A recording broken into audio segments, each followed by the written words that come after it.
Nyt. Kuuluuko? Joo, kootas katot. All right. Okay, so Cindy, you're up first. Thank you. Hi, everyone. I am actually asking a question on behalf of Chris. She wasn't able to make it.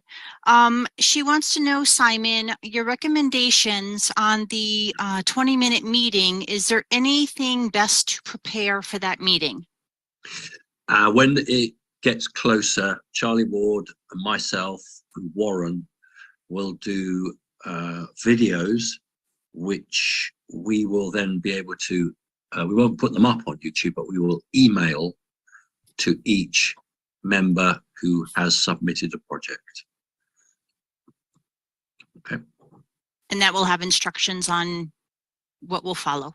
We'll Thank you very much. Tell them exactly what they need to do. Yep. Perfect. Thank you. Okay, Chrissy from Iowa. Hello. Thank you, Simon. Thank you, everyone. I have two questions. One is, should one apply for the PM position if they have submitted a large project that will need to be implemented? I'll answer that one straight away.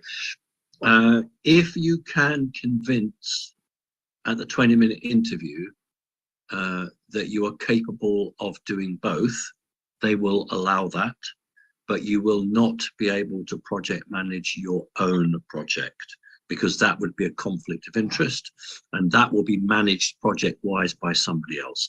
So there's no barrier to a person being appointed a project manager and having a project, providing that they are competent and can convince the interviewer that they can do it. Next question. Okay.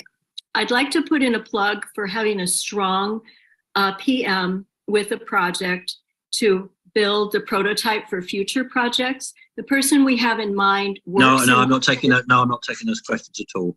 That is a personal question about your project. I'm only going to answer the generic questions. Okay. Thank you. So, Thanks, Chrissy. Caroline from Colorado. Hi, Simon. Thank you. I'm adjusting my question based on Chrissy's question. Okay.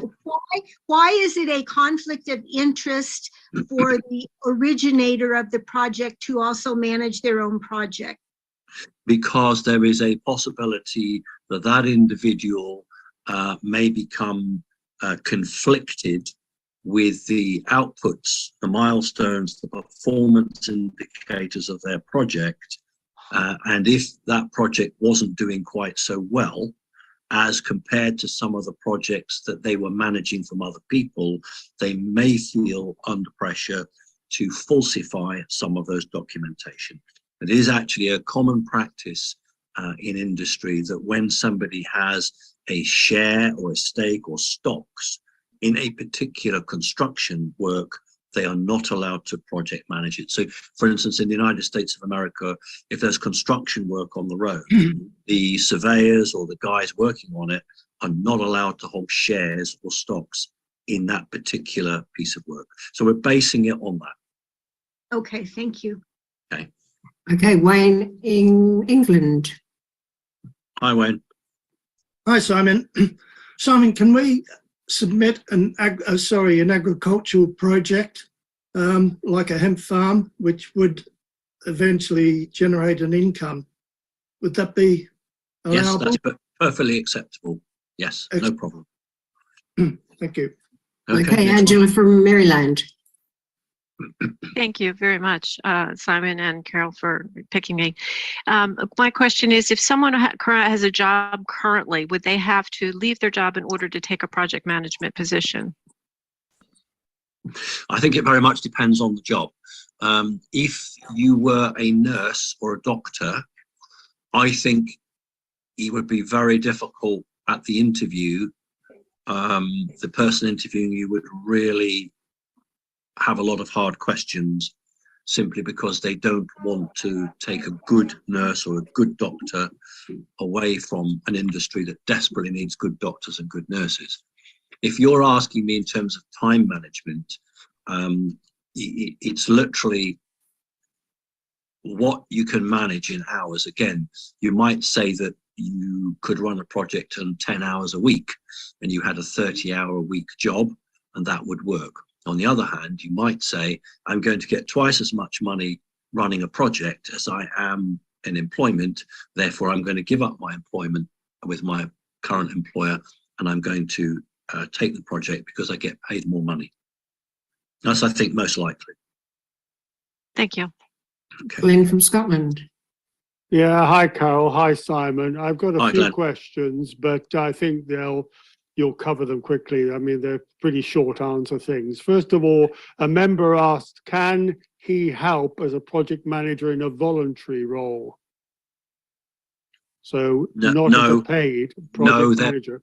No, they're paid because ultimately the person through a third party will be working for the military, and when individuals are paid, they then are required to sign contracts, which include non-disclosure agreements. Someone who's voluntary would not be required to sign it, so it'd have to be a paid job. Okay, great. Thank you for that. Can more than one member apply jointly on a project?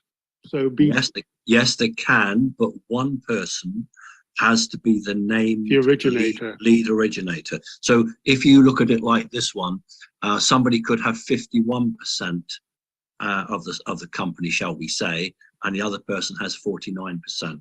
So one person literally is the person that is the go-to guy as far as the QFS are concerned.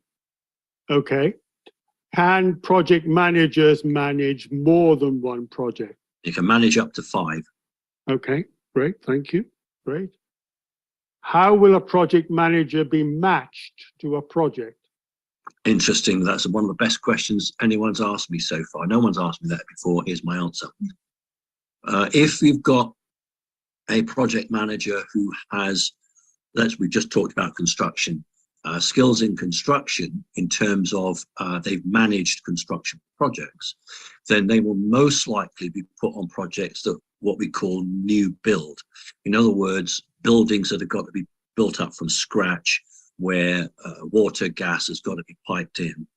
That would be a clear advantage. Where somebody has been a project manager to do more with resources than what we would call a softer project. So ultimately, what will happen is an individual will go forward. If they're successful, they won't have any say in the projects they manage.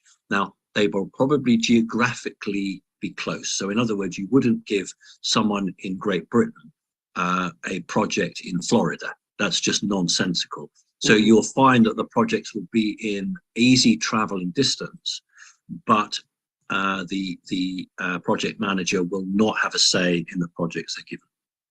Okay. And supposing a project manager has no particular skills at all or qualifications, but he's actually very keen to do the job, is there some spiritual element of matching or? No, because what happens is that as the leader of CC, the way it's going to work out is that I and those I appoint will do the spiritual monitoring of all projects across the earth. Okay, great.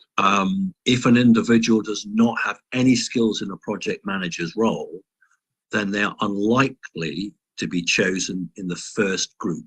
So for instance, we've got, say, 3,000. Got you. You'll find that in the first group, there'll probably be a couple of hundred who have been project managers. But as we get into the bigger numbers, we'll have exhausted those people with that experience, and then we go looking. So if you come from CC, you're expected to be spiritual, full stop. What they're looking for is people who have a track record of managing resources. They don't have to have been a project manager, but they have to demonstrate that they can manage resources. Okay. Including human resources, presumably. Yeah. To a certain extent, in terms of, let's say, for instance, the project originator says, I need to employ 6 people, then the project manager has got to say, well, okay, you're going to need a staff room. You're going to need rooms this size. So that's how the project manager would work. Yeah. Right. Lovely. Thank you, Simon. Okay, 2 more. will all project applicants still be required to go to America for interview?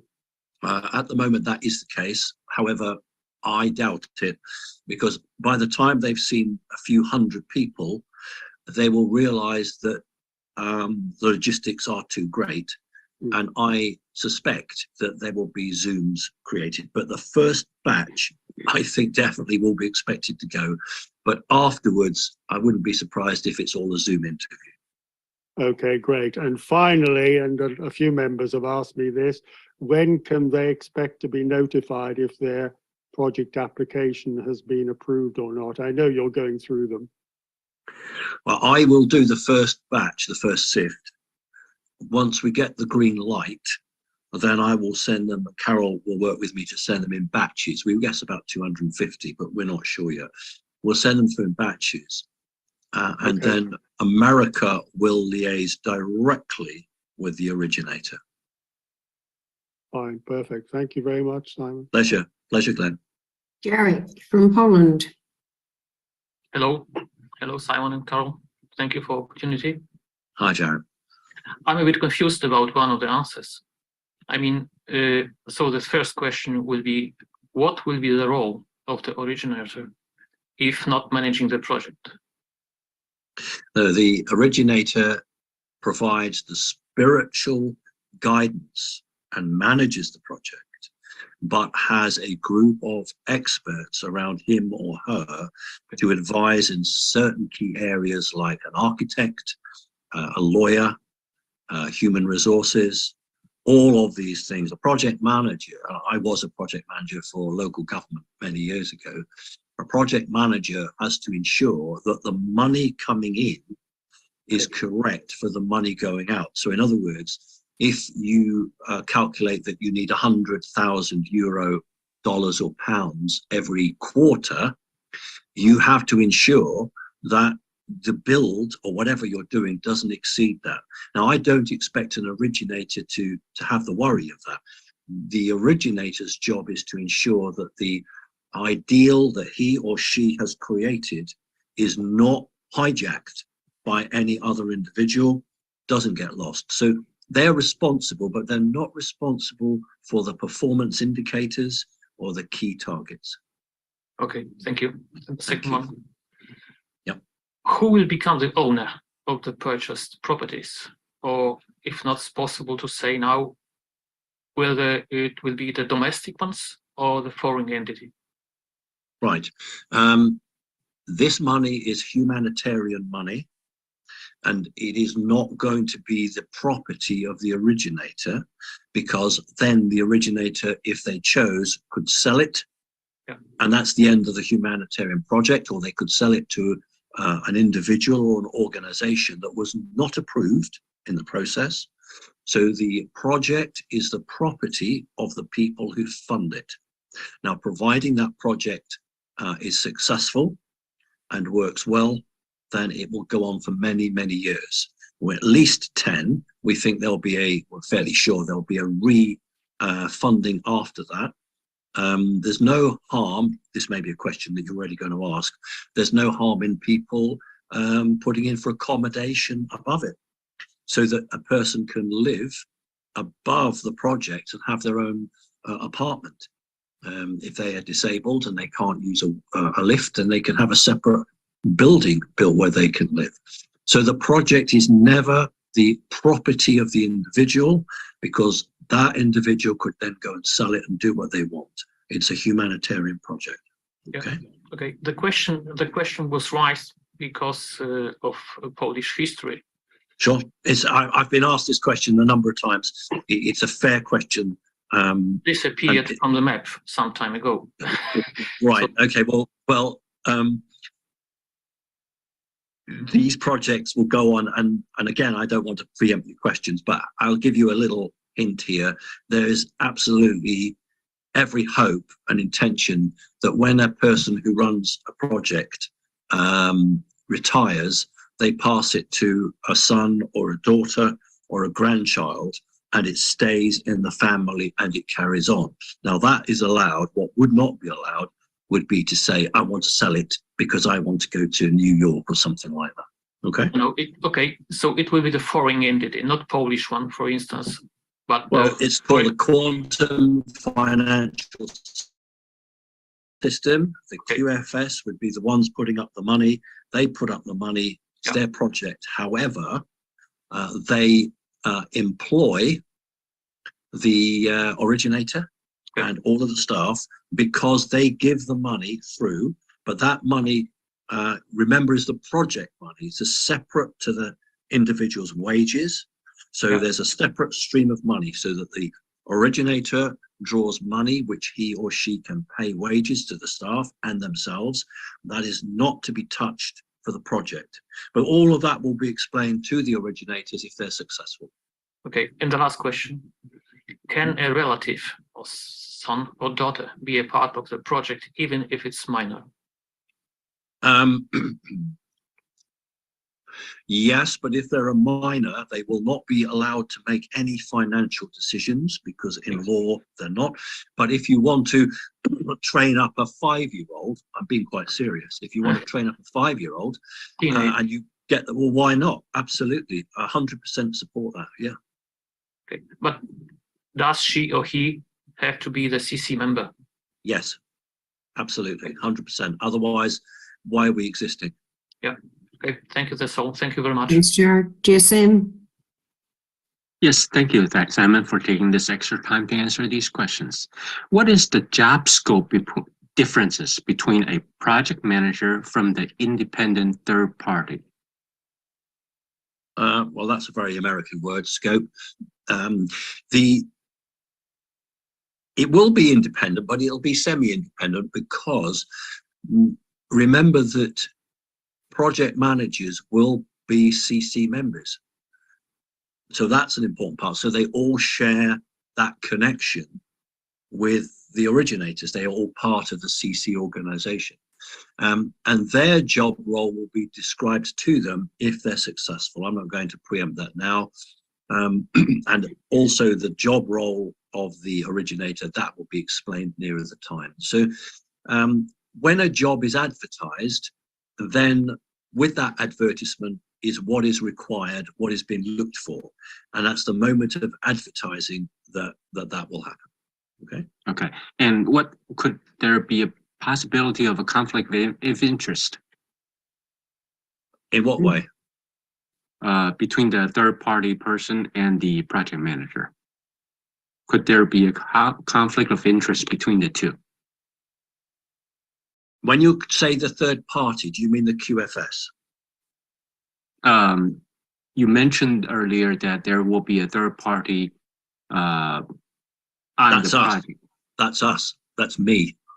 Okay. That's me. My role will be to have teams of people in every country dropping in unannounced to a project. Is it clean? Is it tidy? Is it spiritual? Are people being made to feel welcome? Was the originator there? If they weren't, was someone else there who was in charge? That's my responsibility to check on that. I will not be there to see how many bricks were paid for a wall. That's the project manager's role. Now, there'll be no conflict of interest because everyone who gets a project is a CC member. So it's not a conflict, no. Okay. So that will be the responsibility of that auditor, for example, right? The project manager, they will have an accountant, but it's the project manager who will ensure that targets are hit. The accountant's role will to make sure that the right monies have been spent on the right items. Okay. Thank you very much. Pleasure. Thank you. Priya? Thank you, Simon, for taking these questions. I have two questions. One is from the youngest member in our group.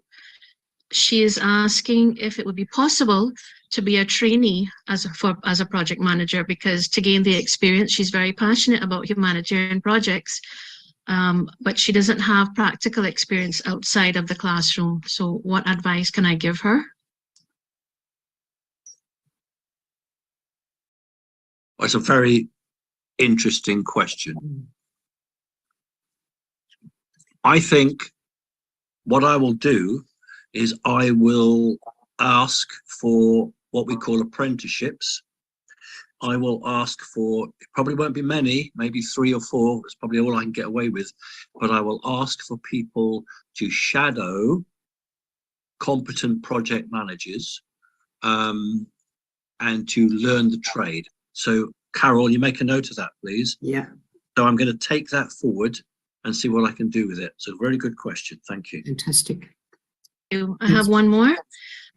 We do have one project in our island for animals, and the person forgot to submit med beds for animals and humans because that information was only passed on to us recently. I would like to know, what can I tell them? Are they allowed to resubmit, or when you review the project, you send it back to them and ask them to add on? Carol, do you think it's best to resubmit? Yeah. What I would recommend for you, if you, sorry, I've got feedback. If you could email me with their number, I will then organise another link. So I'm the only one, everybody, that can actually do this. So if you can just make sure that we, you email me with all the information, and I can then have them resubmit themselves. Okay, thank you very much. Much appreciated. Thanks, Priya. Ian.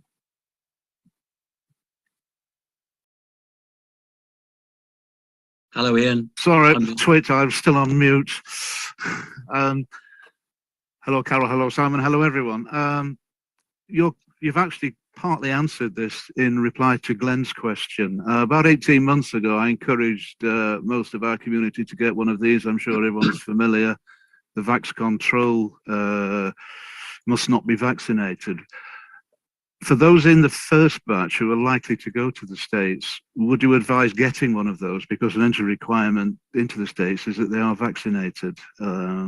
Yeah, I think what's going to happen is that will change. Of course it will, but we don't know when it will change. And rightly or wrongly, the view that the QFS have is that all spiritual people who are aware of the situation will already have will have got that card, and it's a part of a test. So that if somebody says, well, I've got my passport, but I'm not going to be vaccinated, then I'm sure, knowing the people as I do, they will say, well, why didn't you get a Vax card? Now, what I will say to you is the turnaround time for the Vax card is 4 days. So literally, they are posting them out within 4 days of application. So I don't foresee a problem. If someone gets called, they haven't got it, they can go in 4 days, or they can just literally phone them up and say, can I come down to your office, if it's drivable, and collect it. So I don't think that's an issue, because it's not like getting a passport, which takes 6 weeks.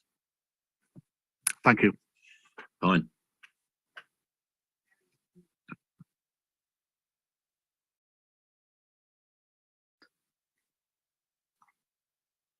It's Barry, isn't it?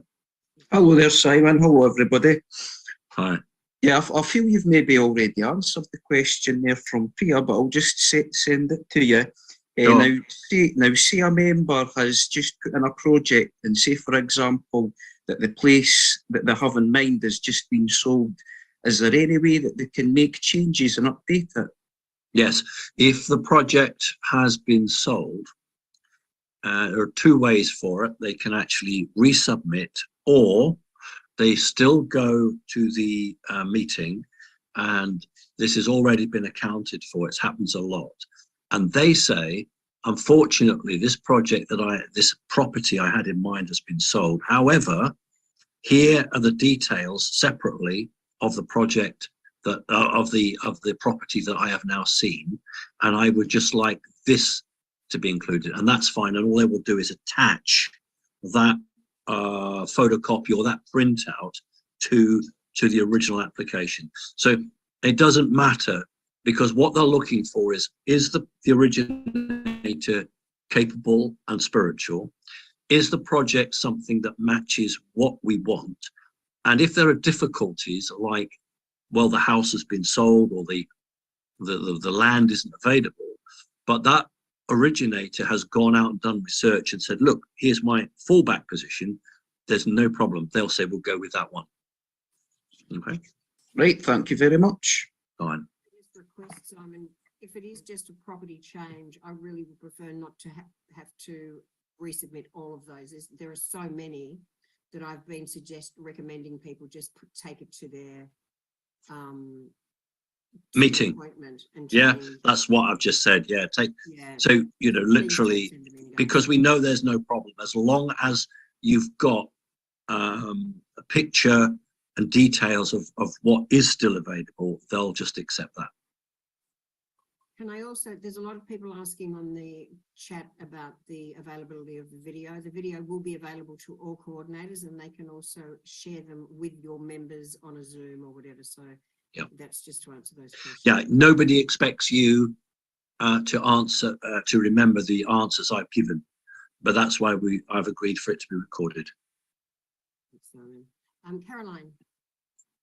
Okay, hi Simon and Carol. Hi. Will there be a team of project managers in a country or in a region to be able to work together and get advice for each other? And No, no, because that would be a conflict of interest. Each project manager will manage his or her own projects and will not share any information about the projects they manage with anybody else.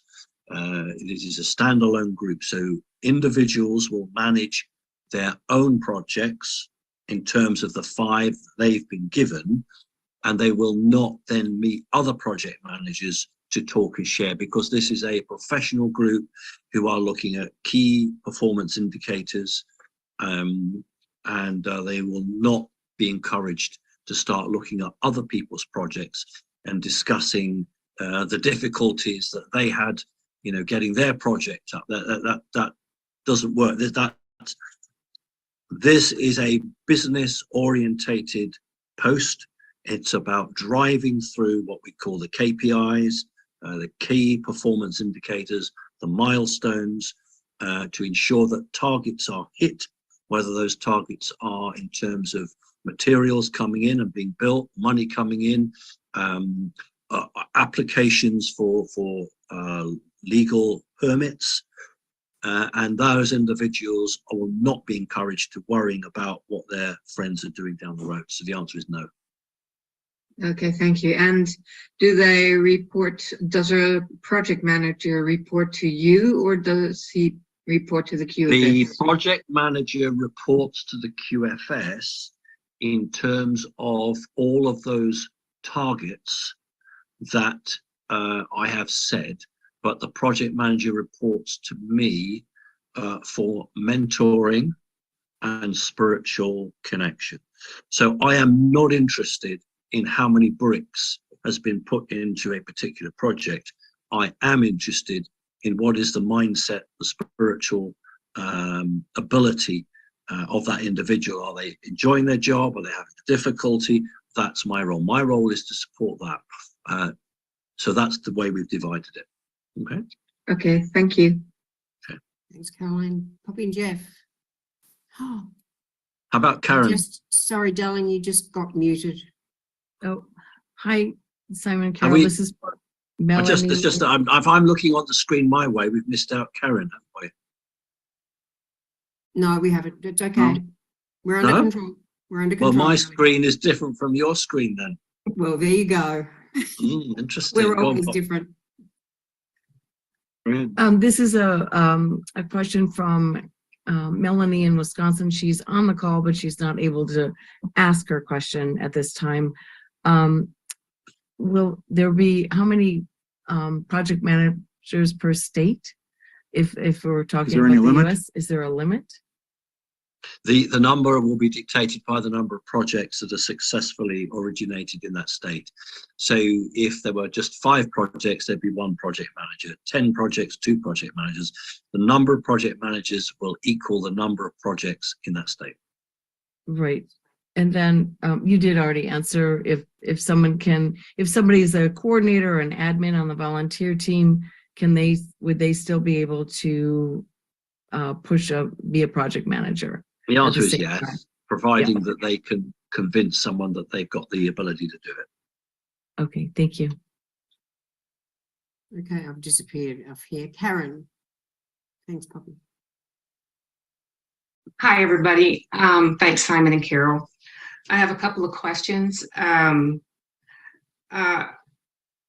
what areas will the first group of projects be in? Any idea yet? You mean geographical areas? Yes, sir.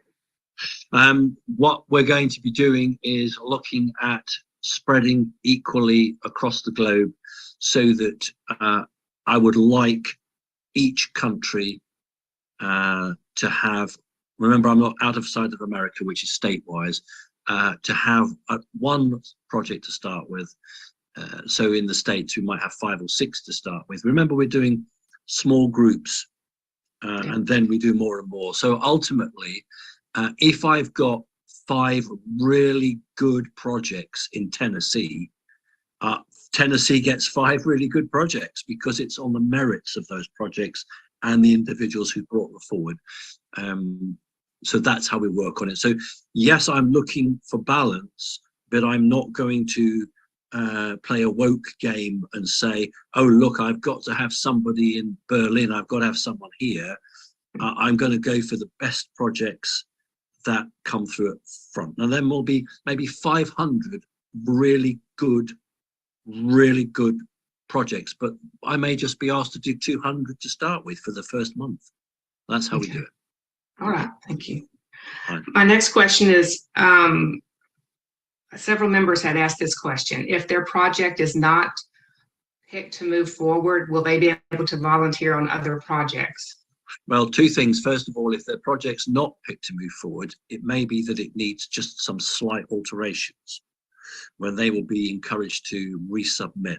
There will be instances where the project is trash, but the individuals are really good. And it might well be that at the interview, they are told, we don't like your project, but we like you. Here's a project off the shelf for the area you live in. We'd like you to run that one for us. So there's That's lots awesome. lots of flexibility. Yeah. Thank you for that. Pleasure. Okay, Marty, Wyoming. Thanks, Karen. Yeah, thank you for doing this, guys. There's a couple of questions, Simon, that you've sort of touched on, but I wanted to get a little bit more clarity. A lot of the projects that we have, there's not very much detail in them, so it's very hard to estimate cost. When you review them, how are you going to take that into account? Well, I'm not. I'm not bothered about that. And if the project is really good, as long as it's not outrageous, it will cost what it costs. For instance, it's damn near impossible to put forward a project vision, how much something will cost over a year's period. What we're looking for is ballpark figures. Now, I threw out a project because the person hadn't put any effort into it, and Carol brought it to my attention. It sort of said, the question was, how much salary will you be paying? And the person put a figure down. How much will your building cost? And they just used the same figure. They wrote the same figure. So that got thrown out. What I'm saying is, if some effort has been made, even if it's not accurate, that doesn't matter. It's just to give us a ballpark figure, what sort of project we're dealing with. Okay. Understand. The follow-up question to that is, so if we need to put some more detail in it, we can just submit something to Carol that says, here's some more detail for that project? No, because Carol, we've got so far, ladies and gentlemen, how many applications for project manager, Carol? Just that? We're close to 4,000 now. So we've got 4,000 applications for people who just want to be project managers, never mind the thousands of applications for doing a project. So what I suggest is, if it's, you get called to interview, that is the time that person would say, since my application, things have changed, and this is where we are now. So you're going to the interview and you're saying that, okay, this is different, that's different, and that's perfectly acceptable. You're not going to an interview and saying, well, listen, I had this qualification from college, and now I've lost it, because we're not talking about that. What we're talking about, somebody saying that the game has changed, the concept is there, but these details are different, and that's acceptable. Yeah. Okay. I'm sorry, I'm sort of got you missed down the wrong rabbit hole here. I was talking more about the project detail. Oh, no, that's fine, because what will happen is at the interview, the person interviewing the originator is going to start asking them, what is your vision about this? What's your vision about that? Okay. That's their chance to sell their whole idea. All right. And my last question is sort of along projects again. You've made it very clear that there's no collaboration between projects, but I would think that there's going to be a number of projects based on the same types of things. And I'll use healing centers as an example. And there's going to be some lessons learned that every project is going to run into, problems and ways to fix things. Will there be sort of a common board where you can post some of that stuff so people will learn and not fall into the same pitfalls? I said that the project managers couldn't connect, but the originators can. So the originators of healing centers in, for instance, America, will be expected to attend annual meetings in the United States of America, where every originator who runs a healing center will meet in a big symposium to network and share. All of those people who run other projects will also have the opportunity to meet with other originators who have projects like theirs, but maybe 500 miles away. So that's the connection I want. I don't want the guys running the financial side of it to meet, because that's too much of an issue for me. Okay? Understand. Thank you very much. Pleasure. Joe from Australia. Hello. Simon, would you mind explaining to the Asia continent coordinators the question I asked you in the continental meeting regarding the funding for Asia and the Chinese elders and the Red Dragon? The any CC project for China or Asia will literally be funded by CC and the QFS. Any project that comes through a Dragon Society will be funded completely differently. So if the Chinese elders wish to set up one of their projects, then they set it up completely separately from us. So you could well have two projects in a city, one run by the elders through their own connections and one run by CC. So we're not in competition. Remember, China's got billions of people, Asia's got billions of people, and the density of their cities is like India. So you will have a load of projects doing the same thing in a city. Some of these cities have got 21 million people living in them. So we're going to need, I mean, staggering when London's got 8 million, 9 million people, that's big enough. So there is no problem. It's just what we would call in military terms, the command and control, the reporting structure for a project in China run by us will be no different than if it was run in Great Britain. Okay, all of you here, your reporting structure will be exactly the same, but a project funded by the Dragon Society will be different, and you'll never meet them anyway. Okay. Thank you. Pleasure. Thanks, Joe. Patricia. Hello, Simon and Carol. Thank you so much for doing this. Just a couple of quick questions. Sure. Members are asking if this is a permanent position. So for instance, I'll take that first. It's fine. The answer is yes, it is. It's a full-time job. And as long as they are physically capable, mentally capable, they will work that job. Now, when they come to retire, they are going to receive a pension, a wage from that. So, you could hand it over to your grandson, but you will still receive money from it. It's a permanent position. Look, if someone goes and they say, look, I've got this job and I can devote we've talked about this before, 10 hours to it, the interviewer might say, I'm sorry, that's not good enough. We want you to do 30 hours. I can't prejudge it. It's a permanent position, and the wages or the salary that the project originator will get will far outstrip anything else they could probably earn anywhere else. Perfect. Okay. And just a little bit more to that, Simon, they were requesting, for instance, if they had completed a project, would there be an additional project that would continue the work? I think that was pretty much where they were going. If a person, I've just developed it, if a person goes in and has a project and they are really good at it, and after 6 months, it's a very successful project, there's absolutely no reason why that person can't ask for another project. Perfect. Great. Thank you. And then this information that we have today, you mentioned, of course, that we are recording it. Is this something that we can share with members, or how would we get this information and all this wonderful questions and information? Carol? Okay, I'll be giving you the link and you'll be able to do Zooms with your members. Perfect. But obviously, please don't send them to members. Fabulous. Okay. Thank you so much. Pleasure. Thanks, Patricia. Mary. Just a really quick question. Sorry. Thank you, Simon.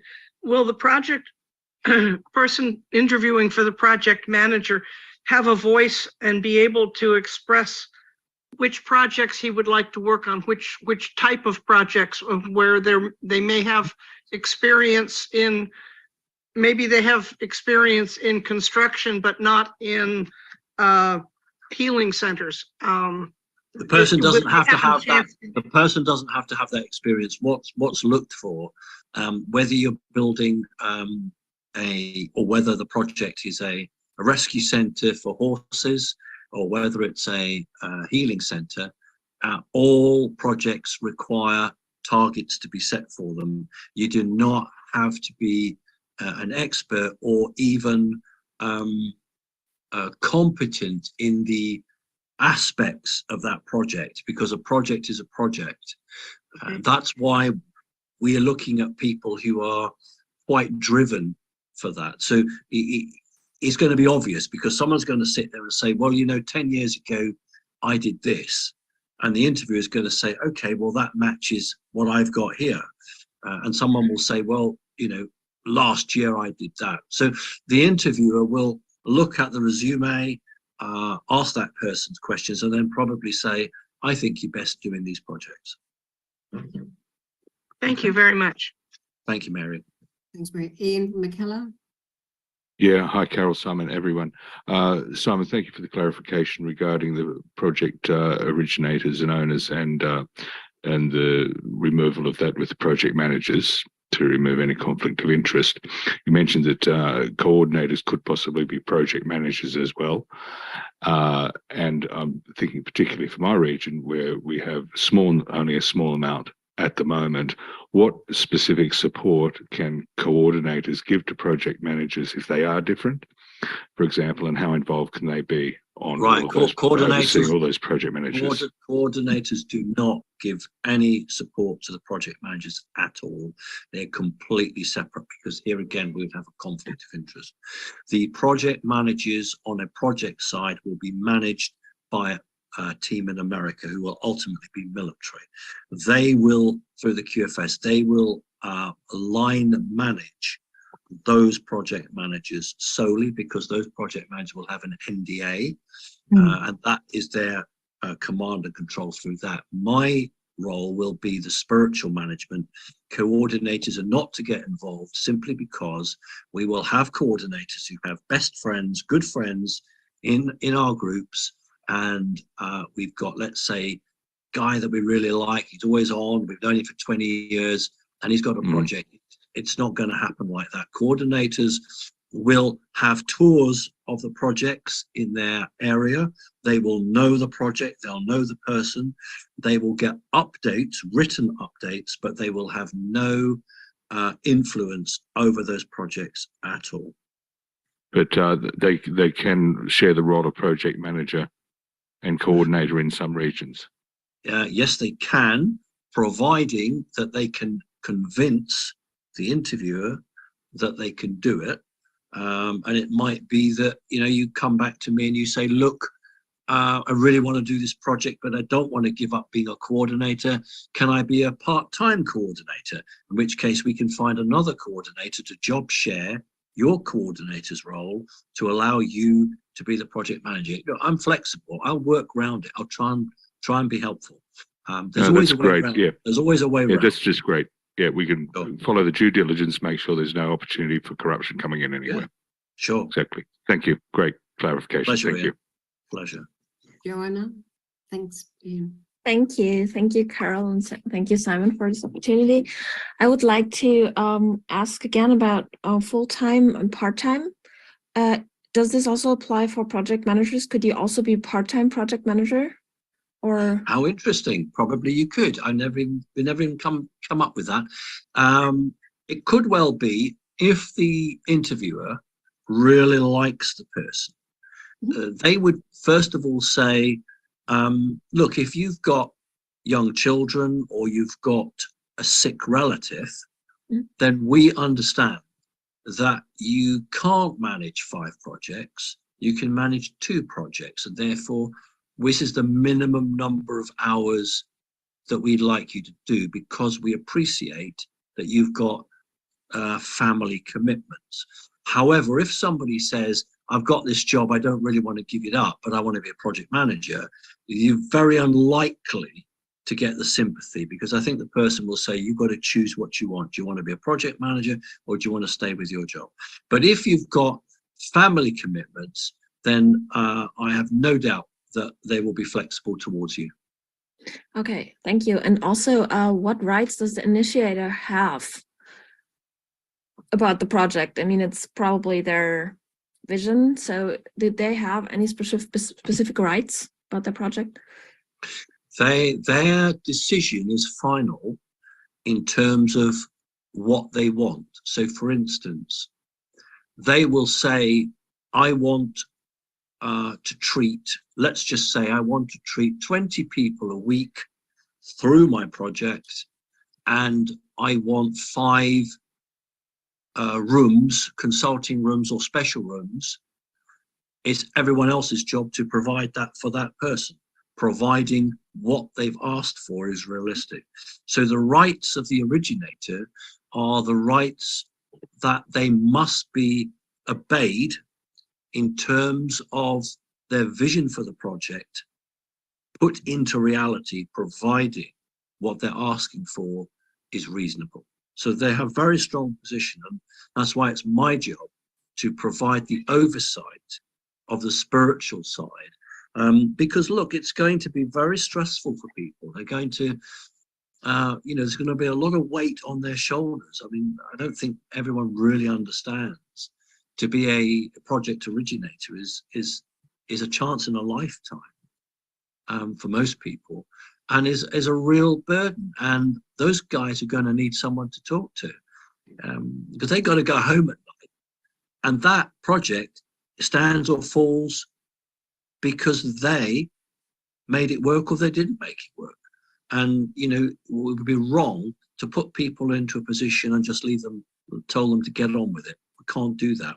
So we have to provide them with material assistance and spiritual assistance. But they are responsible for the direction of their project. Yes. Mm-hmm. And also another question, when can we expect future steps like interviews or anything like that, or feedback from you or from somebody in America? If the project is submitted, do we have to wait until financing or until funding is arrived, or will we be getting informations before that? No, you're going to have to wait, like I have to wait. Mm-hmm. When we get the money, we get the money. The way it runs is that if you imagine, we talked about construction, if you're going to build a new road, you do all the planning beforehand. That's what we're doing tonight, guys. But you don't go hiring all the workers and the machines until you've got the money in the bank, because otherwise you just can't do it like that. So you get the money in the bank, and then you go and hire people and you do the work. So what we're going to wait is get the money in the bank, and then we go live. Okay. Yeah, that's obvious. I can understand that, but my question would be more like, I mean, the members at this point, they don't know if their project is even accepted or not. So to know if your project is accepted doesn't mean that you have funding already. So you can know that your project will be accepted as soon, and you get funding as soon as the money is there. But you could know that in advance to the funding. Do you understand what I mean? I do understand what you mean. The answer is no. What will happen is that those people will be called to a meeting in America. They have been called because they themselves and their project has met a certain standard. At the interview, that is the opportunity where both parties will talk, and if they're successful, that is the moment they will be told they're successful and the money is released to them. I can't tell anybody who's going to be funded, because I am not going to be on that interview panel, simply because this doesn't, I don't mean this, when I say I'm not interested, I don't mean that in that respect. What I mean is I do not want to be involved in any of the financial side at all. I only want to be involved in the spiritual oversight. So I'm not going to be saying to anybody, oh yeah, definitely you're going to be funded. They've got to go, like any interview, you just got to go and present yourself. Thank you very much. Pleasure, Joanna. Thank you. Greg Russell.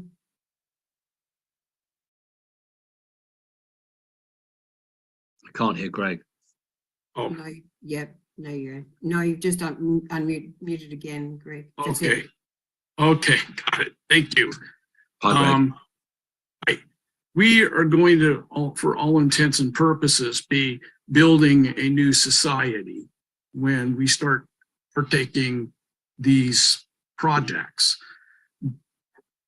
The people that are funding and the ones that are building, there's going to be new technology coming along. Can you tell if any of that new technology will be incorporated in any of these projects? In the first few projects, no, it won't, because the emphasis will be to get the projects up and running quickly, because when the public are made aware of the RV, NESARA GESARA, these projects will be held up as proof that there is a real intention to change the world. As the projects develop, then, for instance, hydrogen will be used to power the projects. Tesla energy will be used, and they'll be brought in. But I think the first few projects, no, it's just a case of getting it up and running to show people what can be done, and that there is real intention here to help. But over the years, then materials, first of all, new materials being used, and then the utilities will be different. So the answer is yes, that's the intention, but not to start with. Okay, another question. There's a lot of areas that are prone to natural weather disasters or whatever. Some people have been wondering if they can have built into their projects some sort of protections for flooding, hurricanes, earthquake. Some of that stuff you can only do so much to mitigate, but underground building or something, because we know from all the DUMBs and everything, the technology is there, but is that something that can be built into one of our projects? I think that anything with advanced technology will have that facility. For instance, med beds in a facility will have that. Some of the projects in an earthquake zone or a flood zone will have what we call safe rooms, with the ability to communicate even if everything comes down. So there will be a number of locations across the world where a safe room will be part of that design. Okay. Okay. And for the property managers, if there's a project where land has to be found and purchased and other things, will the property manager be involved in that aspect of it as well? And then going into the calculations for the project? Sure. What's a property manager? They manage the property and the building of the project. I don't think we're going to have a role of a property manager. That's not excuse me, I meant property or project manager. Project manager, yes. Yes. Right. Yeah, the project manager is purely and simply to manage the construction of the building. They are not there to manage the building. So for instance, if the window blows out, something like that, then the originator would then go and hire somebody to come in and put it right. So the buildings as a resource will be owned by the QFS, and there won't be the role of a manager for the building. The originator provides the spiritual direction and the day-to-day management of the staff and the project, but doesn't provide the technical expertise. Okay, so as far as a property project manager goes, if there is a property that requires purchase of property, grading, and the calculations of the building and how many hundreds of yards of concrete, rebar, all that stuff, that's all part of the property or project manager. Would that be part of his job description, is to find and locate and then develop? No, No, the originator would be responsible for identifying the land that he or she chooses. The originator would be responsible for choosing a building, putting that forward, and then an architect would be responsible for actually saying whether that building is fit for purpose or whether it could be altered enough for the vision that the originator has. So I would suggest it would be a number of roundtable meetings between the originator and architect and the project manager. Okay. And kind of on a side note, for the projects, once they're developed, here in the United States and elsewhere, if somebody is interested in working in one of the projects when it's finished as an employee, and they say there's a medical requirement for some sort of certification, but yet they don't have that. Some people have been concerned as to whether they would actually be able to work in positions that require a certification, or are those going to be waived and training provided for those people? No. If for instance, a project, remember that if you're working in the United States, Great Britain, Europe, it doesn't matter where, that local jurisdiction will have laws requiring individuals to hold certain qualifications before they can practice. We're talking about medicine, but it can be anything really. If an individual wants to hold that job, and then the local jurisdiction will say that that individual cannot get insurance unless they have that qualification. For instance, doctors and nurses have a set qualification so that if they kill people, which happens quite a lot, if they kill people, yes, they are indemnified, insured, because they had a qualification that the government recognized. So it's the money side. Now, what you're asking for is, will there be trainee positions? Not in the beginning, because in the beginning, this is going to be a mad rush. But after we've been at this for a couple of years, then I think that a training position where someone gets a day release to college or university and does 4 or 5 hours a week, so they do the theoretical academic work while they do the practical work, and then they sit an exam at the end of it, and that can be paid for out of the project funds. That, no problem at all. But I don't want to mislead people. That won't happen in the early stages, because we need to hit the ground running. Because forget social media, we will have mainstream media visiting these projects and doing mainstream reports on, because that is the way it's all going to go in the future. So it's very important that the projects we set up are shining examples of what we intend to deliver for the next 10 plus years. Okay. Outstanding. Thank you, Simon. My pleasure. Nice to speak to you. Micah has not got a camera that's working, so. Don't worry, we know Micah, that's fine. Hi, Simon. I have a few questions from my members.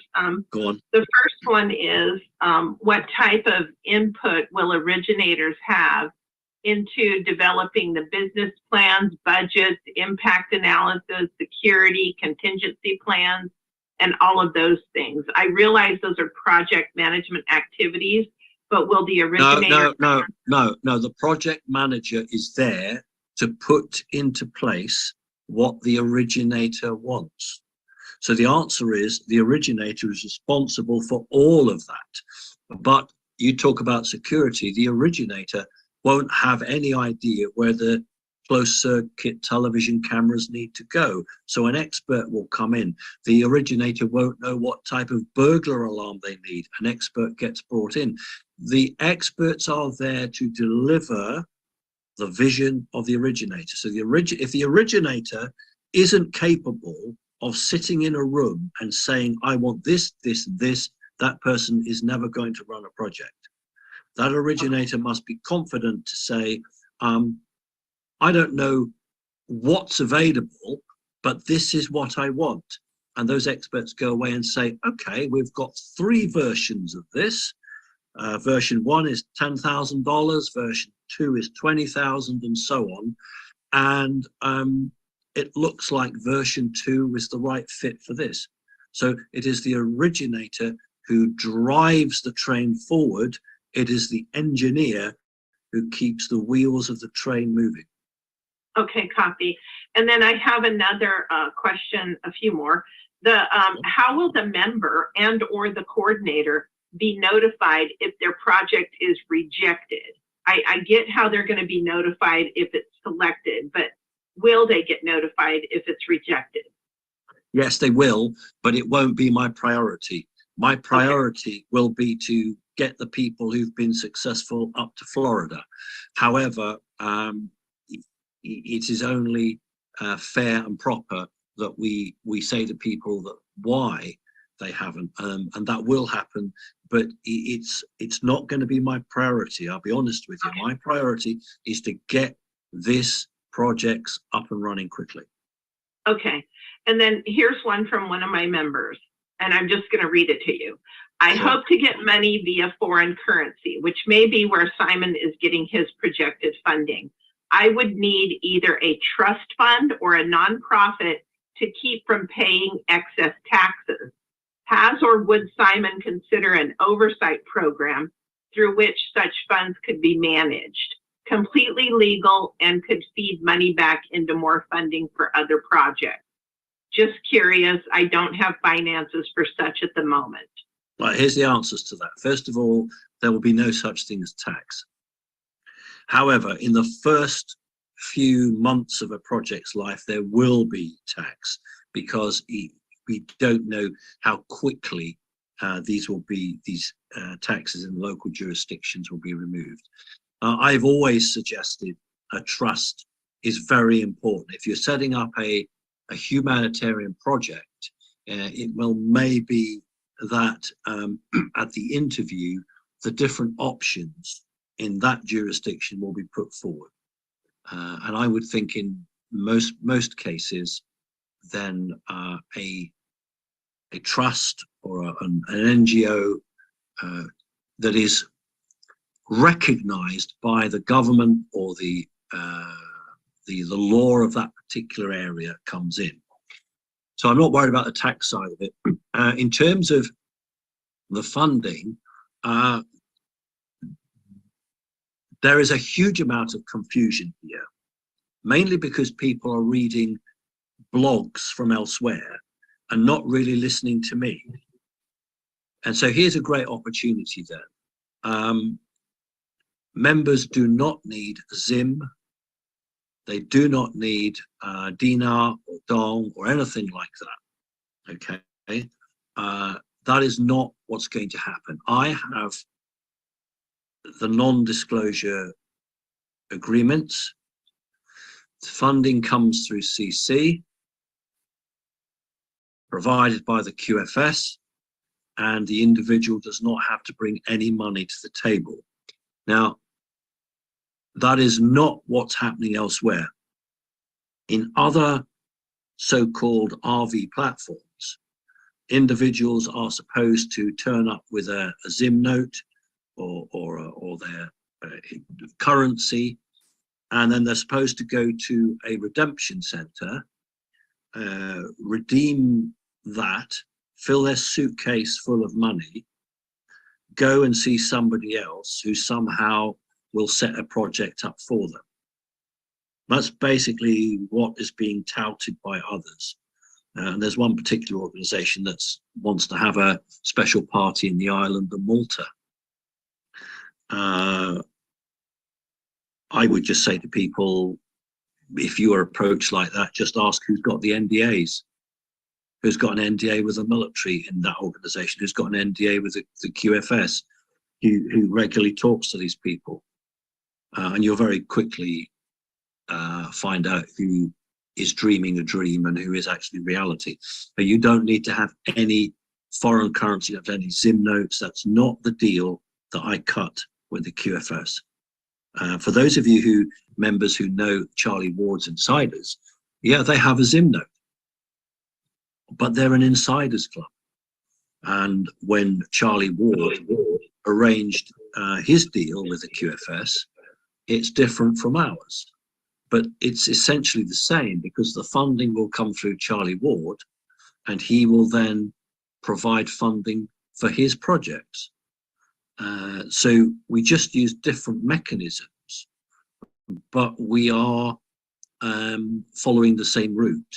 As you go outside of the PPN network, Charlie Ward's Insiders, and our Connecting Consciousness, you will find that most other organizations are working through venture capitalists or bankers or individuals who are counting on people to go into a redemption center or a bank and get paid for their currency and then bring that money to them and they do it. Now, here's the big difference, ladies and gentlemen, that our projects, particularly the med beds, will be free to humanity.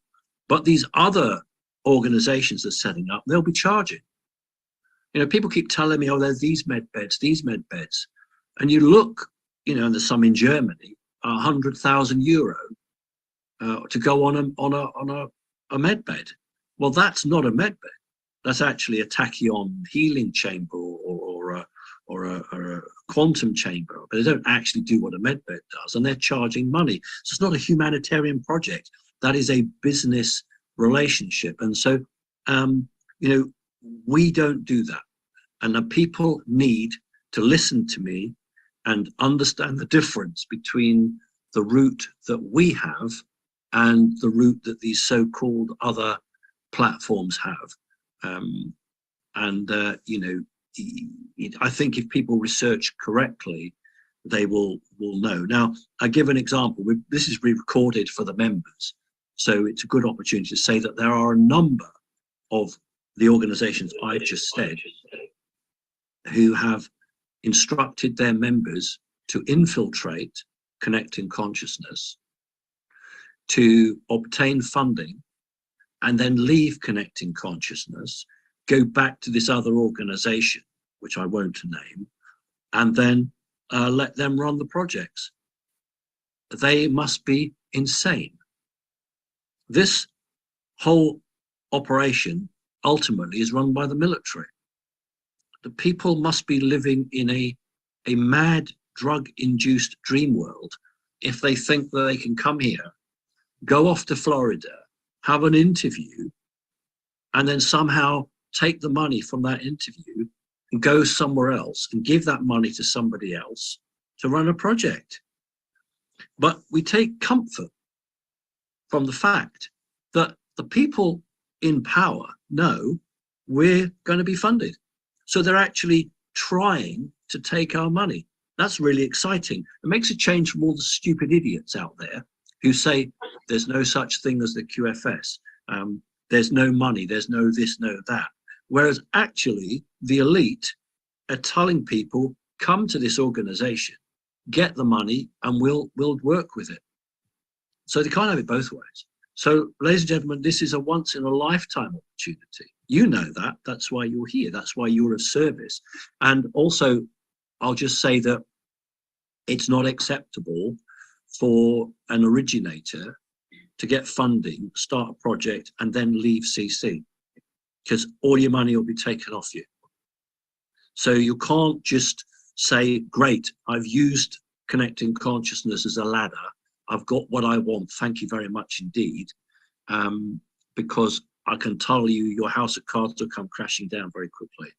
Because remember that the only money is yours is your personal spend. The project money is released to you in tranches. And if you fail to deliver to the minimum standards, then that will all stop. All right, next question. I just have a couple more. So from my members, they say if you haven't submitted a project or a project manager application, but you want to be part of the thing as a worker bee based on your skill sets and your interest. For example, I have someone who has a biochemistry background. What will happen once we've got the projects up and running? We will then advertise in that locality. So for instance, the originator might say to me, listen, I need 3 staff to do this. And so the coordinator covering that area will then email his or her membership and say, we've got 3 jobs up and available. Who's interested? Apply to this email address. Okay, great. And does that include remote positions as well? Yeah, anything. Yeah, sure. Great. Thank you. That's all. Thank you very much. Oh, I did want to mention, there's a lot of my members that didn't think the call for PMs was legit, and they're all emailing me, is this real? Is this real? So maybe in one of your next podcasts. Why would they, did they tell you why they didn't think it was legit? I think because they get a lot of spam, or they don't have adequate filters on their Did they check the email address that it came from? Well, I told them, I said, you just reply directly to the email. But when they do the reply, it comes up as CCFB or something like that.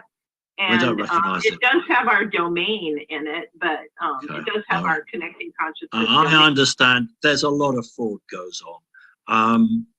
Well, let's hope they haven't missed the bus. Okay. Okay, thank you. Simon, could you, there's one question that I've had a lot regarding owning a business and putting that business up as part of the project. Can you address that, please? Yeah, sure. That's not going to be allowed because we are promoting humanitarian projects, which are connecting consciousness creations. If someone already has an existing business, that is not a connecting consciousness project. Also, it belongs to that individual. And if anything was to go wrong, how can the QFS take back half a project? So for instance, if you had a project established, a building, and then you got funding to work within the building, and there was alterations done, how can you can't take a saw and cut the building in half? So that will not be allowed. If you have a successful business, then I suggest that you put a project in for something else down the road. That's how I would deal with that. Okay. Thanks, Simon. Now we've been going an hour and a quarter. I've got to keep going. There's more questions. I'll keep going. Thanks, Simon. Tuan. Thank you. Thank you, Simon. Thank you, Carol, and everyone. So I have a few questions. So the very first one is that we expect to receive a detailed job description about the size, type of project, and the role responsibility of the PM. No. First of all, we don't ever do any job descriptions for the originator because you're either spiritual or you're not. You as a as a originator will be judged on your spirituality and your competence. And I don't mean, physical competence, because if you're in a wheelchair, that should make absolutely no difference. But it's to do with your emotional drive, your ability to see a project through, your burning ambition. It's like someone, I guess, who wants to play first violin in a main orchestra, and they get 5-minute audition, and you can see the real intent, because they really want this job, and that's what they're looking for. So that's that. In terms of the project manager, no, I'm not going to do that. The person's going to do a resume when the time comes, do a resume, and I won't be worrying about that. The lot in America will have a look at that and they'll decide on that. So no job applications at all. If you don't know what a project manager is, you're unlikely to ever be one. If you are not spiritual, well, you shouldn't be in my organization anyway. So I think it's self-selecting. Yeah, thank you. Very clear. Thank you. Second questions. Should we in Vietnam, like a CC member in Vietnam, set up a legal entity of connecting consciousness in Vietnam? No.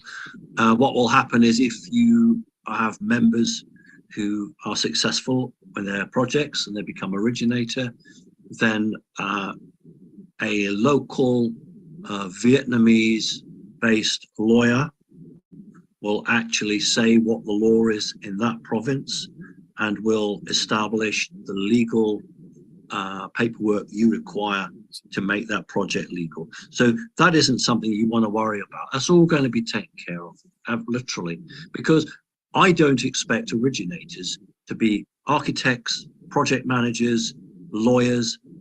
It's just not. That's not all I require of our originators. Is they are spiritual and they are absolutely driven to put forward a successful humanitarian project. If they're that, everything else will happen for them. Yeah, I understand. It's just like for the member reassurance, because they simply in the middle of the oceans and they don't know like what they expect of them. Vietnam is quite peculiar because we have a lot of member expat speaking English speaking and Spanish speaking as well, and they're very concerned about the legal status of working in Vietnam because they want to devote their time.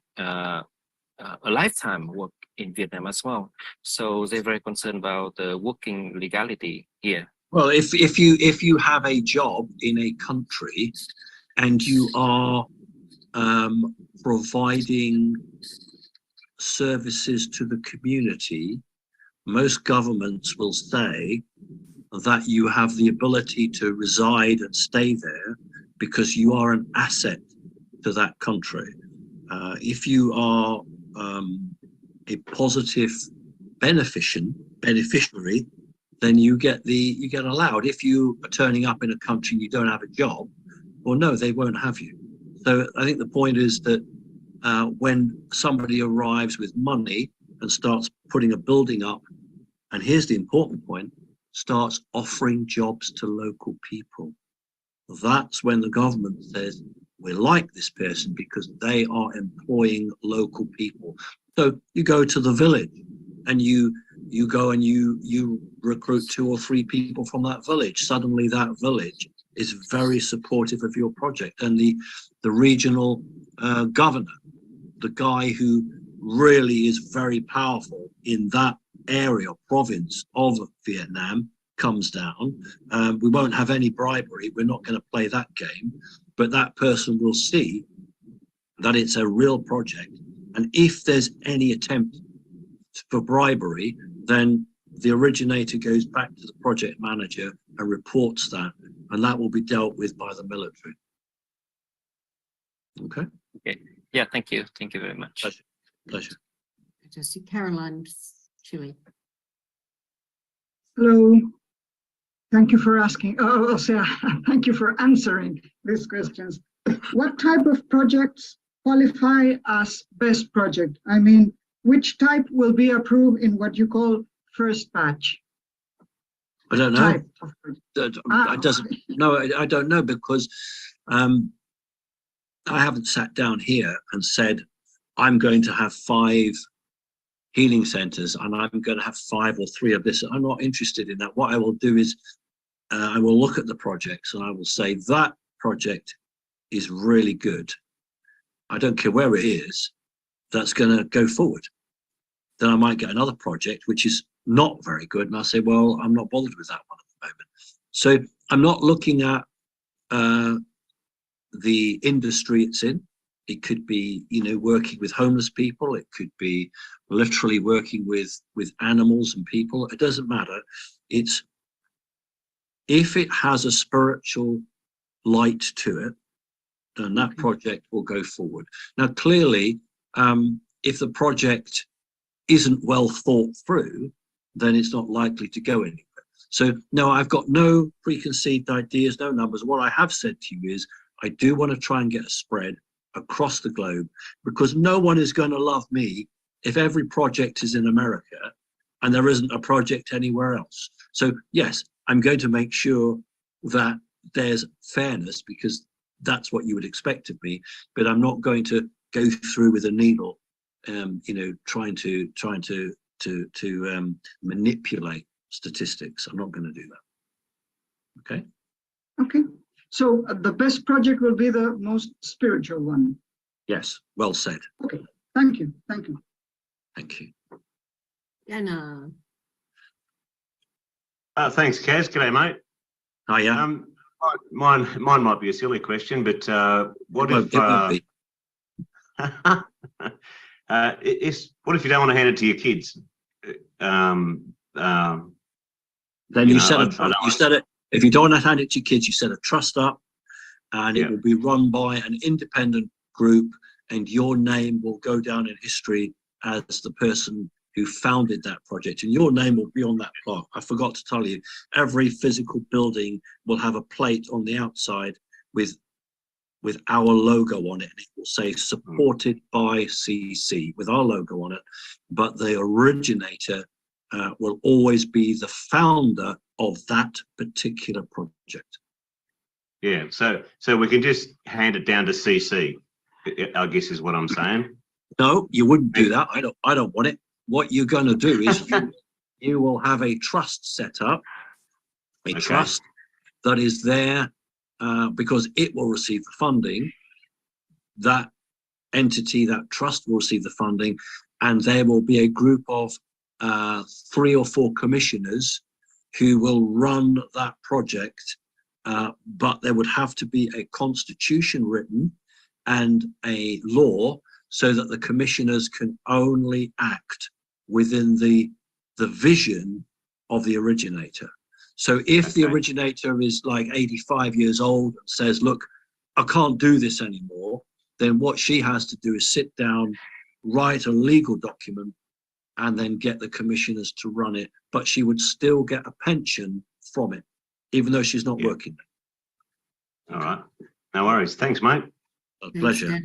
Sabrina. Hi, thank you so much for having all our questions today. I remember in previous videos that you said that businesses for the humanitarian projects, there'll be a list of people you cannot do business with. Is that still proper to think that way? Yes, it is. Everybody who runs a project will be given an online list, which will be regularly updated, which will tell you who you cannot contract with. So for instance, let's say you want to hire transportation. You're gonna have people arriving at a railroad station and you need to pick them up. Well, you're going to have to check that the company that is going to provide the buses is actually not on this list, because if it is, you can't use them. And it is the originator's responsibility, nobody else, to check that anybody they want to do business with is not on the list. And if they are, they can't do business with them. They'll lose the whole project. Okay, and is that also, does that also apply to employees of the humanitarian project? Yes, if this list will also contain names of individuals that cannot be, you cannot spend humanitarian monies on any individual or organization that is named in that list.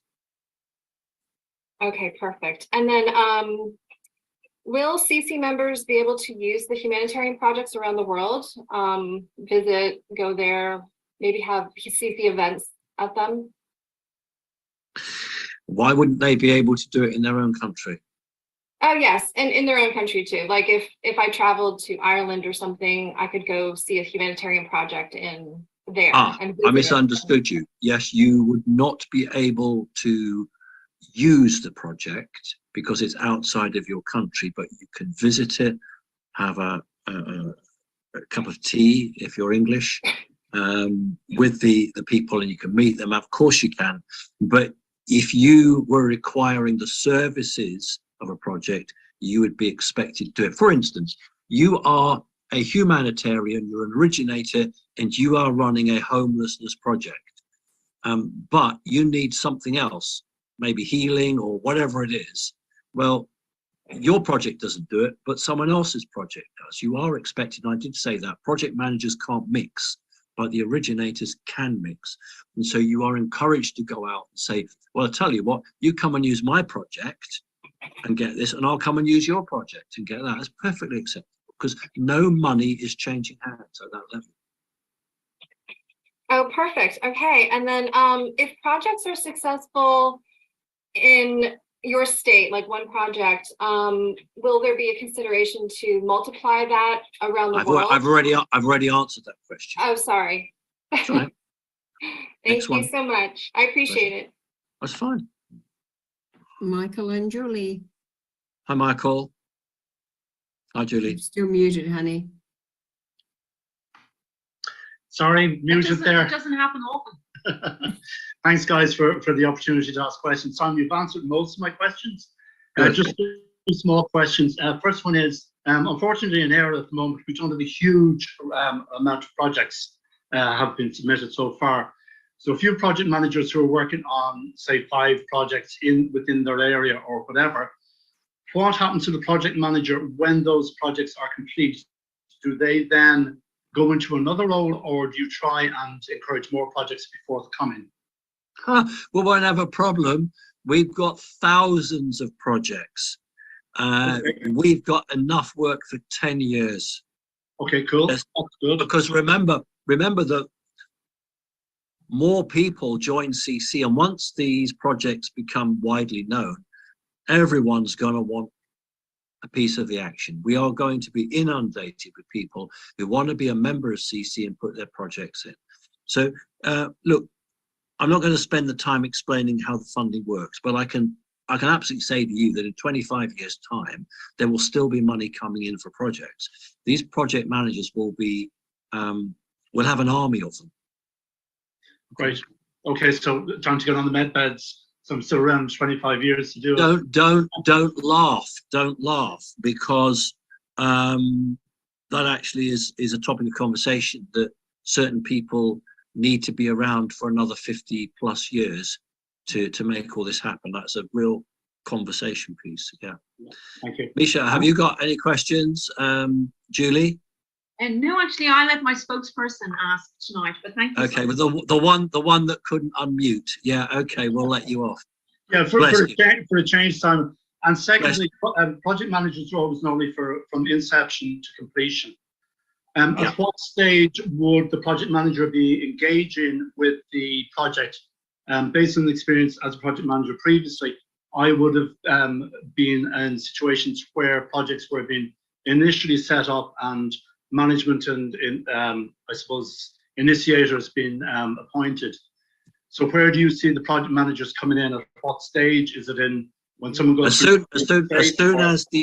soon as the originator is approved, they will be given a video link to introduce themselves to the project manager, and they will then arrange a conversation and the project manager will have a protocol to follow. So as soon as the originator is approved, within 5 working days, they should have had their first connection with their project manager. Okay, thanks for that, Simon. Thank you. Pleasure. Thanks, guys. Delphine? Yes, good night. Thank you, Simon and Carol, for this event. I have a question from some of my members. Can a project be not profitable? Yes. Okay. Okay. Can we mix paid activities and free ones in a project? No. Okay. You mentioned if I have a business today and if I shut it and I make a project of it, is it correct? That's a very naughty question. Right, that's so naughty. All right, if I have a business and I close it, can I reopen it? The answer is yes, you can, but you would have to let go of all the rights you had of that business. So you might say to me, look, it's a lovely building. It's exactly what I want.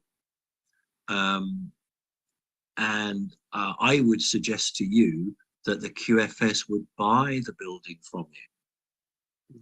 So they buy the building and then you have your project.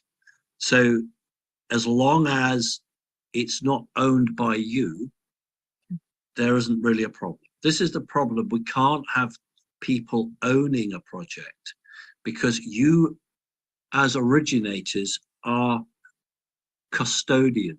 You are there to manage that humanitarian project. It's like when the money comes in, it will come into a quantum account. And it was explained to me how it would work is that I would hold, on behalf of all of you, I would hold an account in Switzerland. There would be, say, 5 banks feeding into that. But that isn't my money. That's humanitarian funds. And I can't spend any of that on me. That money is purely for the humanitarian projects. Because if anything happened to me, that money isn't mine. It just goes back, and it's the same right down the ladder that we operate these projects on behalf of humanity, and we are rewarded. We will be given a wage, a pension, financially made secure as long as we do the right thing. That is the deal. We give up our time, and we hopefully are in a position, ladies and gentlemen, where you want to get out of bed. And if, say, you don't want to do a project and you don't want to do any of that, you want to be stay being a coordinator, or maybe you want to work in a project. This is a sort of role that makes you want to get out of bed and go and do this job because you're going to get paid for doing something that has a fantastic benefit. So this is the price we pay. We forget the materialistic world of I own this or I own that. And we've got to throw that away for a spiritual understanding that we have a legal relationship with the QFS that says, providing I do to the best of my ability and it works, I will be rewarded. And those people who start asking questions about, yes, but what about when I retire? I want to sell the property. I want to make money on it. Well, you're in the wrong organization. Go somewhere else. Okay. Good questions, Delphine. They're good. I've been asked them before, and I'm glad you asked them tonight. Thank you. Thank you. Just a last question. If the project is profitable, where does the money go to? Can it be reinvested locally to some spiritual or helping other people? Right. Let's talk about Healing Center. Let me use that as a model. Let's say we have the Healing Center. Somebody comes in and they want to use a med bed. They don't pay you. They don't pay you for it. It's free. Now, when they've done that, They say, I've got a very bad arm and I would like someone to work on my arm to make it better.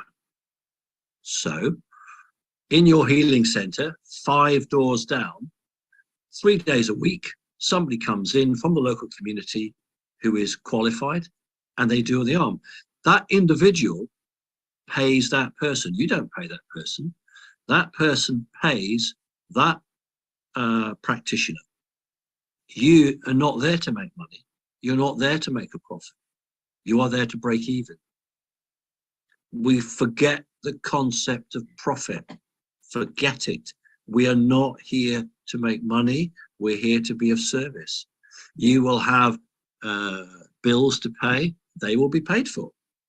You may need a new car. That will be paid for. You don't need to make a profit. You will be paid a wage. This concept of profit is the old world, the world we're leaving behind us. And that's hard, but you don't make a profit. And what would you reinvest any money in? Because your friends in CC are running their own projects. They don't need your money. Do you want to give your money to someone else? Why? Why? We can't trust other charities. We can't trust other organizations. We can only trust those that have come through this very strong process to make sure that we're all right and we're okay. So we're not here to make money. Forget it. Okay. Thank you. Thank you very much. Fine. It's a good question. You know, people haven't asked me that. And people think, oh, well, that's a silly question. It's not a silly question. It's a really important question. All our lives, ladies and gentlemen, we've spent begging the bank manager for a loan to buy a car or a mortgage or money for this, money for that. And we're made to jump through hoops. Can you pay it back? And how much will you charge for this? And how do you know that will work? And you're made to feel about that small. That's not what we're about. What we're about is saying, I have got this most fantastic idea that will help humanity. And somebody who thinks like you do says, yeah, that sounds good. We'll give you the money for it. But we're not just going to give you the money and walk away. We're going to say, you're going to show us that that money has been spent exactly on what you said it was. Because we don't trust you to know how many bricks, as I've said. We do trust you to be spiritual, but we don't really trust you to know whether you're being ripped off because a guy comes and says to you, oh yeah, this is the cost, because you won't know, but your experts will. So the money must be accountable for because it's humanitarian. And we're not here to make a profit. So it's a really good question. I'm glad you asked that. Okay, next one. Simon, we've been going an hour and a half. Just keep going. Just keep going. Okay. Just keep. Now, just keep. what I will ask is the people that have put their hands up again, if Yeah, you I'm not want having that. questions, please put your hands down. No, I'm not having that. And Karen is next. Hi, Karen. Hi, Simon and Carol. Thank you so much for this. It's so interesting and inspirational for us all. If somebody has submitted more than one project, would they need to resubmit, and another member's happy to take the project on? Can another member do that? And would they need to do that under would you need to do a resubmission? I understand the question. Resubmission? No, it would have the energy of the first person. And those of us who are spiritual, hopefully everyone here understands that, know that person must put their own project in. I don't really like the idea of somebody being a brain box and creating 10 projects and then giving it to all their friends.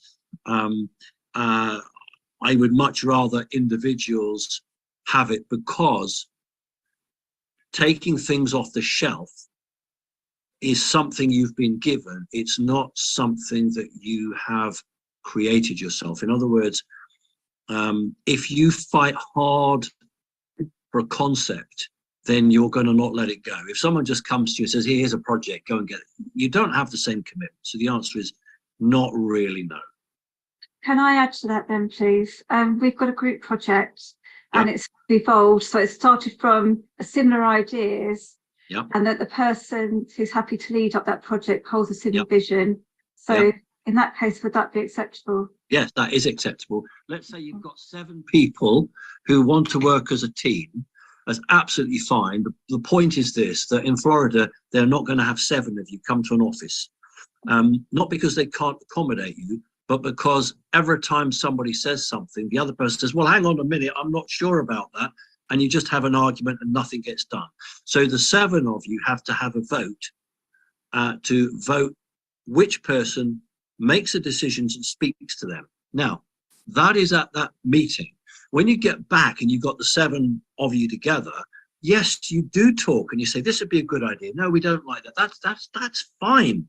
It's absolutely fine, as long as it's that named person who picks the phone up to the project manager and says, I want this, I want that. That's fine. Now, also, that individual will be receiving money. And it's up to them how they split their wages with the rest of the team. So the money won't be given to the 7 of you, the money would be given to the originator, and it is up to the originator what they do with it. So if they want to give 10% or whatever it is, that's fine. That's an arrangement between you and them, and that's up to you. No one's going to put their nose into that. That help? Thank you. So they just put that then through as their own project, and the other person can just step out of it. Well, right. So let's say you've got 7 people. You put all their names on the project. You do that. You put all the names on the project, but you put down the lead person as the originator. That is the person that will go to America. The others won't go or have the Zoom meeting. But there's no harm in having a team. In fact, I like the idea. I'm saying is that one person has to be the arbiter for yes or no. But in 99% of cases, you will work collectively and you will do everything together, and that's absolutely fine. I think Karen was also asking, I think that if Karen's one of those 7 and she's also got a project for herself, can she have 2? Not to start with, unless you can't be the originator of 2 projects. You could be the originator of one project and an assistant, an advisor on another project, and that's absolutely fine. Right. Thank you for clarifying. Thank That's you. fine. We got there in the end. Yeah. Summer.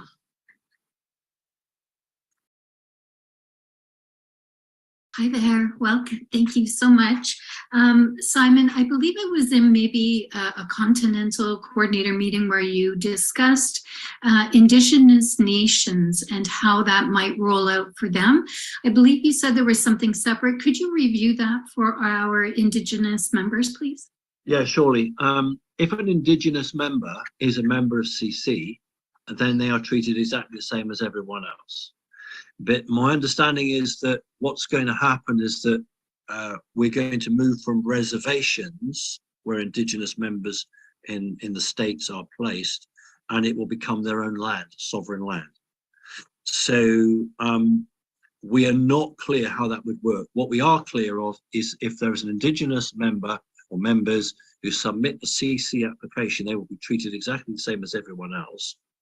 But in effect, what would happen is that some of these Indigenous peoples will become a sovereign country. It's very difficult to understand, but they will become a sovereign entity within a sovereign state. And all I'm saying is I'm not clear whether they then will receive their own separate funding stream.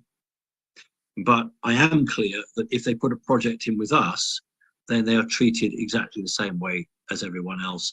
But if there's a legal change, it would not impact the funding regime. It would still stay.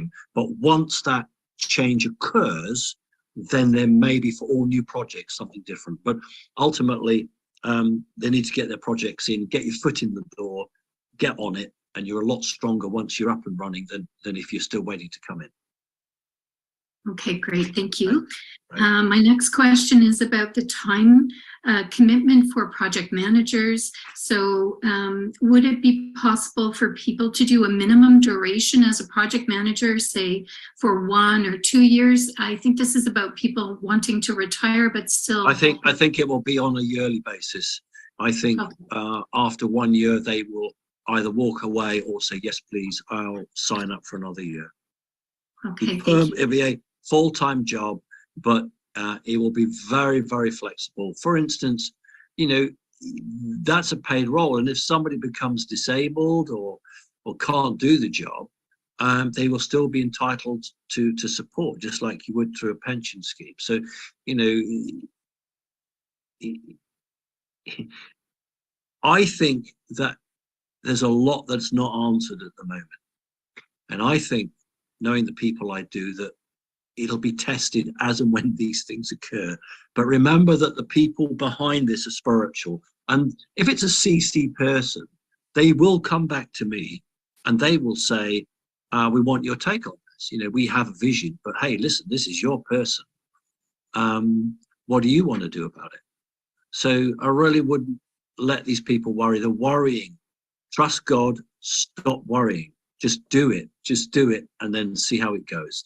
I know it's hard. People have got to learn to let go. You know, for those of you, don't panic if I say use a tarot card. Don't panic. I know a lot of strong Christians don't like tarot cards, but the Fool tarot card, for those of you who don't know, is a guy with 1 foot on a cliff and 1 foot off the cliff.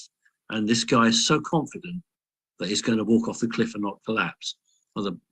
And they call it the Fool. Reality is not the Fool. It's the commitment. It's the vision, the confidence. And so that's what our people have got to have, the confidence that they can do this and they will be supported. Bravery, got to be brave. Okay. That's great. Thank you so much. We had many questions asking for very detailed bits of information about the project manager role. For example, already answered. Just tell them just to get out of the third dimension. So, no, I'm serious. Get out of the third dimension. Stop worrying about that. If you know, it'll happen. They're going to put a resume forward. If somebody hasn't ever managed resources, they're not going to do this. You know, you don't have to have been a project manager. Imagine a mother with 5 children who can sit at a table and say, I've got to get 5 kids to school. I've got to feed 5 kids. I've got to do. That's project management, for God's sake. That's actually what we call transferable skills. You know, if you can manage children and you can do all that, well, then you can certainly ensure that, you know, a project manager. So I want people to look at what they do now or have done and make it relevant to the role. In the early days, yeah, I'm sure we're going to prioritize people who have been project managers. But once the first batch is done, then we can start to be more creative. Mm-hmm. So this was actually in particular, do you know yet about resources for project managers and the reporting process? There were a lot of questions about that. Who's asking all these questions, Summer? The Canadians are very detailed oriented. Tell them to chill out. Tell them to go and sit in a big lorry. Okay. Quickly moving on. If you mentioned that maybe projects may be rejected or thrown out, in that situation, could somebody reapply? Yes, absolutely. Okay. Because it might be the reason it's been thrown out is because there's one technical aspect which nobody liked. And if they can re-alter it, it might fly. So absolutely. Okay, great. Thank you so much. That's it for me. Thank you. I know Canadians have a really strong attention to detail, and I appreciate that. But the answer is, at the moment, we're not going to get bogged down in that. You know, when I initially talked to everyone and I said, I don't want the ins and outs of everything. I just want you to put your vision forward. And that's a difference between a spiritual approach and a non-spiritual approach. For instance, and I've said it, but most of you won't hear that. that at the moment in this world that we live in, we have certain ways that we have to abide by. So if you start a job, you work 30 days and then you get the salary. You get paid for it. And I've always said, why is an employer happy enough to trust you to work for them, but not happy enough to pay you beforehand? Because they think you're going to run off and not turn up. Now, with our humanitarian projects, we have to set the example. So all of you who are successful in starting up a project, you will pay people 1 month or 1 week in advance. So they'll turn up to work on Monday and you will pay them for the next 5 days or the next 30 days ahead. Because if we can't set the standard, nobody can. So we need to understand what spirituality means. It means that we trust our fellow human person. Next question. Haran. Hi. You just muted, darling. Got excited. Hi, Simon. I did. Thanks, everybody. Thank you, Simon. Quick question. Third-party contractors for projects. To what level will everybody involved on the project have to be a CC member? Will there be any exceptions? No, the project managers will be CC members, but your lawyers, architects, accountants will not be. Okay, thanks. Perfect. Okay. Thank you. We love Sandra Africa. from Sweden. Sandra? Yes. Hi. Thank you, Simon. Thank you, Carol. I think you have answered the most of the question already, but we have one. We have one more. I don't know how to explain it, but there are a group that want to create a spiritual society, a little society with a spiritual ground in everything. Can they leave it as a project, even if they can't answer? No, because that's what connecting consciousness is. Connecting consciousness is the group. I will not fund a group of people to set up another spiritual group within connecting consciousness. Forget it. Tell them no. They are part of this group. This is the group that funds them. I will not be funding somebody to set up an alternative spiritual group. If they're saying CC doesn't give them what they want, then they need to tell you, Sandra, what is it they want? What is it that they think they want that they can't get? And have a sit down, have a chat with them, and then come back to us and say, hey, they've got some really good ideas. Can we do this? Oh, no, this is not an organization. It's a village in Sweden where they can come and have a school, a teaching that is spiritual, and healthcare, and everything under one roof. That is allowed. Yes. Yeah. But if they can't answer every economic questions, but doesn't matter. They wouldn't be expected to.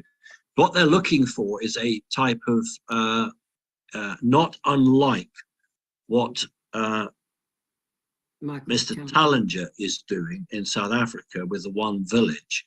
And I would strongly suggest then that they contact him in South Africa. You could do it through the South African coordinator here, and say that they would mind a chat with him, because they want to do what he's done in Sweden. Yeah, I can think so. Yeah, that's exactly right. We know that Michael Tallinger will be funded because Charlie Ward is going to fund him come what may. Charlie Ward is going to fund him regardless.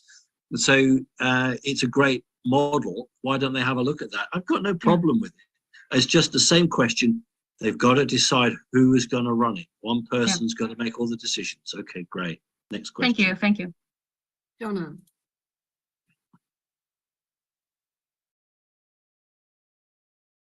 Aloha. Much gratitude. Thank you. Thank you, everyone. Simon, Carol. You've answered all of our other questions, and one question comes up about the projects themselves. Here in Hawaii, so much of our land has been bought up by nefarious people, And is it confiscated? Will that land be donated through the Oneness Fund for humanitarian projects? Because we have no commercial buildings for sale. We can't buy anything that isn't millions and millions and millions of dollars to put our projects forward, make them feasible. That's the main reason why Hawaii will become a sovereign kingdom, and those cabal lands will be taken back by the people. And that is the land that will be available for projects. So in other words, when Hawaii cedes from the states, which it's going to do, from what I've heard, then the cabal will lose the right to that land. That will come back for local people, local businesses to do something with. So that is in effect what will happen. However, at the moment, Hawaii is the 50th state of the United States. And if we have a project, it is down to Florida to make that work, and they will. Okay, so we can still be a CC project, but we would have to go through the sovereign countries. So we may not have projects move forward until that happens. No, not at all. If you have a project that's successful and starts this year, it starts just like anyone else. When Hawaii cedes, that's the correct word, and becomes a sovereign kingdom, you will still be funded through CC. The difference will be that the arrangements for monitoring will change. I will still monitor, but you might find that the sovereign kingdom of Hawaii wants its own accountants, its own lawyers. But as the head of the organization, they can't change me. And so I understand from the little conversations I've had, that's how it would go. So it makes no difference to CC funding. It might make a difference to the people. For instance, in a country next to me called Wales, you cannot apply for a government job unless you're learning to speak Welsh. And it might be that the Sovereign Kingdom of Hawaii says you will have to take a test that, like the Americans make you take a test for the nationality. So what I'm saying is it's that level, but it won't impact us funding a project. Okay, thank you. Okay. Thank you. Okay, Brian Tinglin.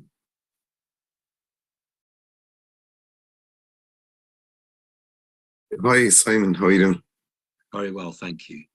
Sorry, I've laryngitis. Forgive my voice.